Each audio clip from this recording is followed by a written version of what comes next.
welcome to another episode of Fashion Library Review.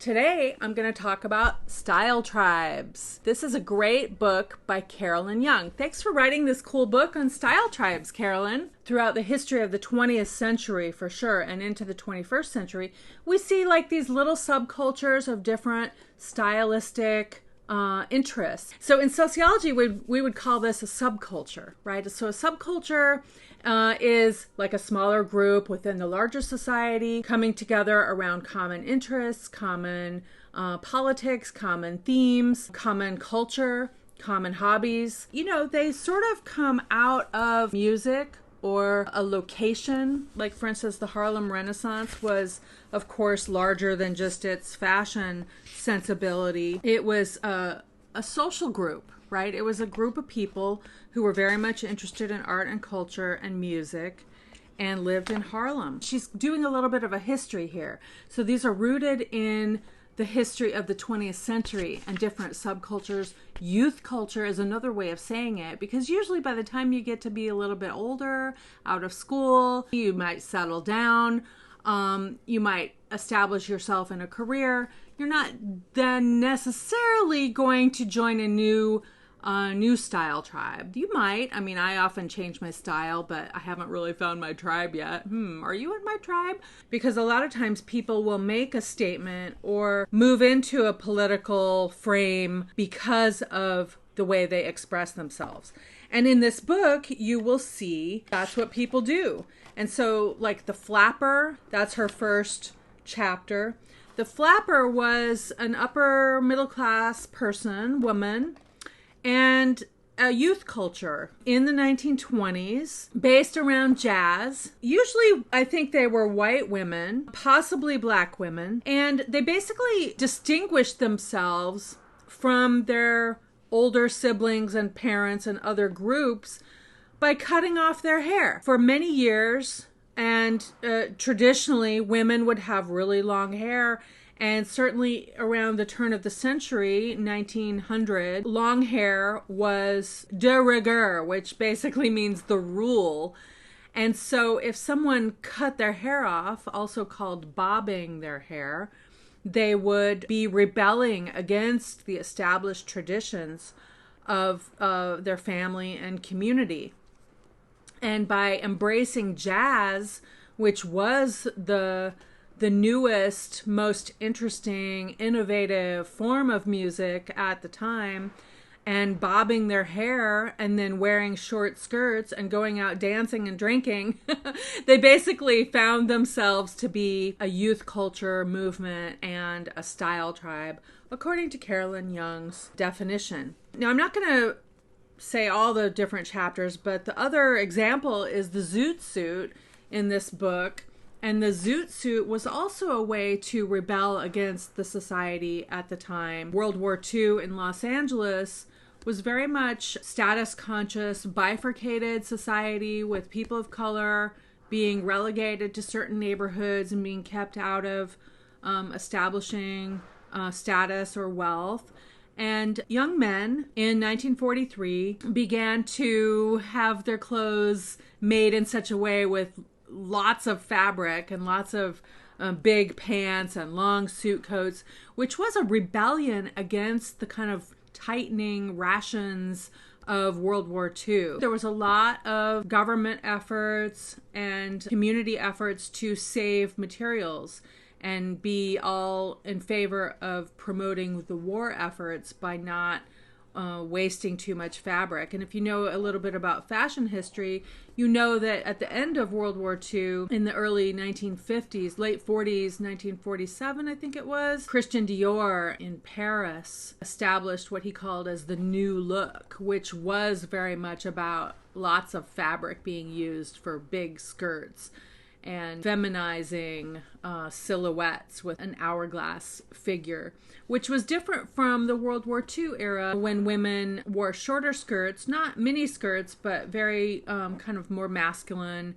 less shapely kinds of garments. Young people are often dissatisfied with the society that they are put in. It's also part of being young to rebel against what is given to you. I mean, that's just kind of part of adolescence. Being a teenager in the 20th century was really kind of an institution in a way, because rock and roll, youth culture, style tribes associated with all those things became part and parcel of what it meant to be an American growing up in the 20th century. Maybe that's true still today.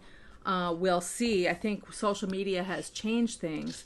But beatniks were another group that folk music came out of, and they were very much into black turtlenecks and berets is the stereotype, but it's more elaborate than that. Pedal pushers, before they became really mass cultural fashion, probably started with the beatniks. Teddy boys kind of were a big part of the British style in the 1950s. Slicked back hair, very styling suits, and the girls even did also wear suits and have big pompadour hairstyles. So, she's arguing that each of these groups constitutes a style tribe. And when I was a kid growing up in the 1980s in the Midwest, I knew who my friends were because of how they looked, right? And I could kind of make friends with people based on our new wave style, which was very different from most of the people in that time period and how they look. And so in some ways, it's a neat way to kind of come together with people, share interests, have a similar aesthetic, have an interest in clothes or fashion, etc. And so, a lot of times people are coming together now based on ethnic groups, which is also cool, but it doesn't have to be limited to that. Now, since the advent of social media, there's been a lot more niching, I guess you could say, narrowing of the different groups of people. Think of it as almost like a tunnel or a silo.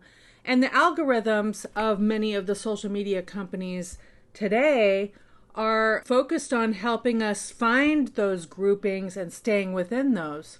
So if you shop for a pair of shoes, then you're going to be offered those same shoes next time you open your computer.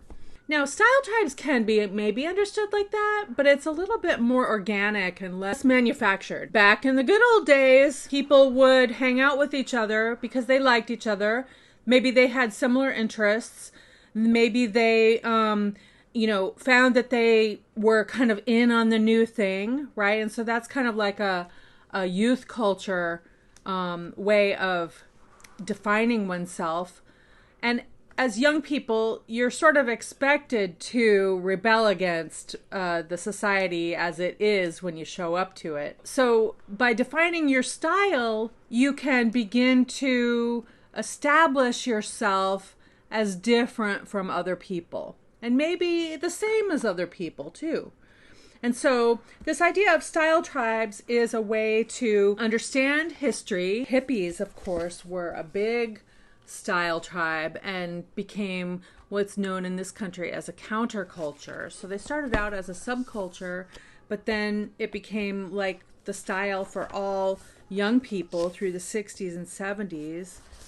And hippies were kind of a direct outgrowth from beatniks in a way, but then maybe a little bit more colorful. And so you'll see in this book, through the 20th century, I'm just going to highlight some other ones. The 1970s in England brought us punk rock, and the punk rebellion, punk style. That's actually, I think, Vivienne Westwood here. Yeah, on the right. And she became a fashion designer. She had a shop called World's End. So punk was a rebellion against the Margaret Thatcher era, who was the prime minister in the United Kingdom in the 70s and 80s. Then that brings us to goth. Yeah, Susie and the Banshees. So, goth was kind of like a subsection or a different style tribe of punk, but much more focused on kind of a different flavor of music and a different flavor of style. More dark circles, clothing, dark makeup, dark nail polish, dark lipstick. etc. And then grunge, of course, was sort of established in the Northwest in Seattle with the band Nirvana and related bands, Kurt Cobain and Courtney Love. And then Marc Jacobs established it as a fashion style in the early 90s. And here's a picture of Kurt and Courtney. And then Riot Grrrls also came out of the Northwest United States. This is the band Bikini Kill with Kathleen Hanna. And so they were kind of punk, kind of grunge, I guess. Young feminists, I think they called it third or fourth wave feminist. There were some bands that came out of that movement, Babes in Toyland. I think they were from Minneapolis, actually. And then Carolyn talks about emo. Emo is one of my favorites. I was a little too old for that style, but I kind of like that music. It's kind of slow, a little bit depressive. And so here's some other cute emo kids. And then she also talks about neo-rockabilly, hipsters. She's focused on England, but, you know, Brooklyn is also a place where the hipster vibe, the beard and the artisanal cheese and coffee. And then, of course, steampunk is kind of a 21st century style. What steampunk is kind of a science fiction notion of historic style. You can see they're very into the idea of technology and what it looks like, but in the old-fashioned sense. And then, of course, in Japan, the Harajuku style. So these are girls that dress up like cartoon characters, you know, like little girls. So calling your attention to the notion of style tribes and how much fun it is to have a group of friends and dress the same. Maybe you can establish your own style tribe or find one that you like and join it. Okay, so that's me signing off, Britta, the Children's Institute of Fashion Arts. See you on the next Fashion Library Review.